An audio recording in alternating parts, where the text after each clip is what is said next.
인도 다음 뭐 또 인구 구조가 제일 좋은 나라가 베트남이죠. 아, 베트남, 네. 제가 2015년에 베트남 호치민시에서 강의 한번 해달라고 갔었는데 네. 우리 기업들이 2,000개 이상 호치민시에 있습니다. 아, 왜 우리 기업들이 그 덥고 습기 많은 나라에 가 있겠습니까? 돈이 보이기 때문이죠. 아, 예. 네. 그다음에 베트남 호치민시에 가면은 길거리 오토바이가 정말 많습니다. 그리고 젊은 층들이 애들이 그냥 오토바이 예, 타고 가는 예. 거죠. 근데 그때 1인당 국민, 근데 지금 거의 3,000달러에 이제 가고 있거든요. 그 오토바이를 보면서 저들 소득이 3,000달러 되면 오토바이가 일부가 자동차로 변하고, 네. 그러려면 길 많이 만들어야 되고, 사회가 안 네. 좋다면 투자해야 되고, 저 사람들이 자동차 타면서 소비를 많이 할 것이다. 네. 뭐 이런 생각이 들었거든요. 그렇죠. 그래서 우리 기업들이 그렇게 많이 진출해 있구나. 뿐만 아니라 저는 금융회사도 네. 예, 베트남으로 가야 된다고 생각하는데, 그렇죠. 예. 근데 우리 한 학관 기반을 잡고 있다. 네. 예. 저는 잘하고 있다. 아, 이런 생각이. 네.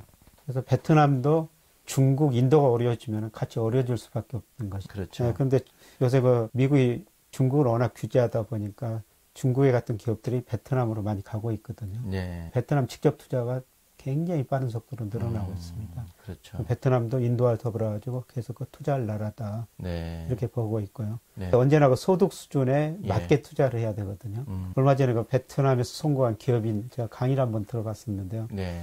이분이 처음에 들어가지고 베트남에 가서 백화점을 했더라고요. 소득 수준이 거기에 안 맞춰. 백화점 수준에. 네. 커리를 했습니다. 예, 그 자국의 그 수입, 예. 소득, GDP에 예, 따라야 되는데.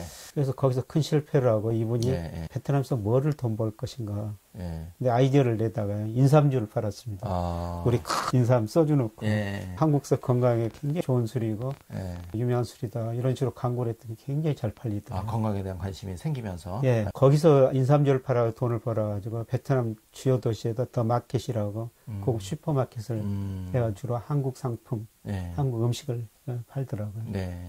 근데 그분 뭐 말씀이 10년 동안 베트남 사람들 입맛을 바꾸는데 10년이 걸렸다. 아. 근데 이게 바꿔놓았더니 앞으로 100년은 계속 이제 예. 비빌 언덕을 장만해서 예, 된다는 얘기죠. 편안히 돈 벌고 살겠다. 예. 근데 그분이 강의 마지막 부분에 이런 이야기를 하더라고요.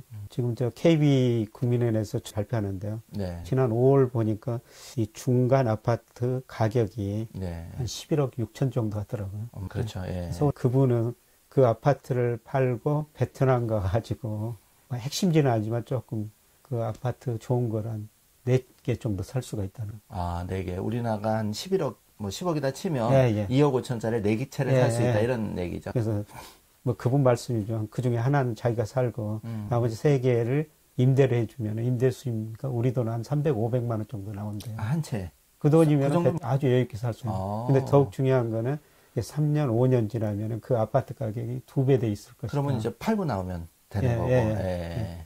네, 그런 이야기를 하는데 그런 이야기를 들은 것은 베트남이 그만큼 성장 가능성이 높다. 근데 우리가 그 베트남 그 부동산 같은 투자할 때는 반드시 좀 변호사의 도움을 받아야 될 것 같습니다. 조심해야 되죠. 예를 들어가지고 그분 말씀 들으니까 베트남 아파트를 이렇게 단지가 있다면 30% 특정 지역에서 외국인들이 가져갈 수가 없다고 생각해요. 근데 이미 30% 하는데 그것도 모르고 아파트를 샀으면은 소유권이 이전 안 된다는 거예요. 그렇죠. 그런 거 사전 지식이 있는데 제가 이런 말씀까지 하는 것은 베트남 성장 가능성이 그렇게 높다. 사실 그 베트남이 뭐 공산주의 국가니까 레드북이라 그래서 외국인한테는 50년 주기로 2번 이제 한 번 더 연장해서 100년까지 그런 얘기는 저도 들었거든요. 근데 말씀하신 대로 아무래도 투자는 그런 변호사라든지 잘 알아보고 하지 않으면 자금을 털고 나올 때도 문제가 생기고 그렇죠. 좀 그런 부분은 좀 조심해야 되지만 어쨌든 지금은 그런 얘기를 들어보면 가능성 분명히 있는 시장이다. 하나의 투자의 대안으로서. 그리고 이제 최근에 베트남 여러 이슈가 좀 있으면서 전 세계적으로 좀 그런 문제겠지만 박항서 감독님이 또 가셔서 굉장히 국위선양을 하고 또 이 농촌 같은 데 가도 베트남의 이제 사위 뭐 또 며느리 국가 해가지고 굉장히 농촌 일손도 딸리고 이렇게 돼서 우린 좋은 인식을 사실 가지고 있거든요. 그래서 저는 개인적인 생각입니다만 베트남에 대해서는 우리가 좀 지속적으로 관심 가지고 국제사회가 영원한 적도 없고 영원한 친구도 없고 그래서 좀 냉정하게 좀 생각을 하고 좋은 관계를 자꾸 발전시켜 나가는 게 좀 중요하다고 생각을 합니다. 개인적으로. 좋은 관계 계속 유지될 수가 있고요. 근데 저 같은 경우는 뭐 집 살 돈도 없고 베트남 아파트 살 때문에 베트남 ETF를 샀었어요. 작년에 샀다가 다 줄여놨거든. 거의 없습니다. 얼마든지 참가 ETF가 좋거든요. 베트남 ETF 투자하실 때는 그 화폐 단위가 이제 좀 단위가 굉장히 크더라고요. 예. 아니, 우리나라 시장에 상장되는 베트남 ETF니까. 예, 우리나라 그렇게 크진 않습니다. 투자를 사시고. 짐 로저스가 이런 이야기를 했어요. 과거에는 그 기업을 사야 있기 때문에 비행기 타고, 기차 타고, 버스 타고, 뭐, 기업을 방문했어야 되는데, 지금 다양한 ETF가 생겼지 않습니까? 그렇죠. 네. 그러니까 집안에 가만히 앉아 있어도 글로벌 경제, 금융시장 흐름만 알면은 얼마든지 ETF 사가지고 돈을 벌 수가 있다는 겁니다. 베트남 안 가더라도 베트남 사시면 된다는 거죠. 네.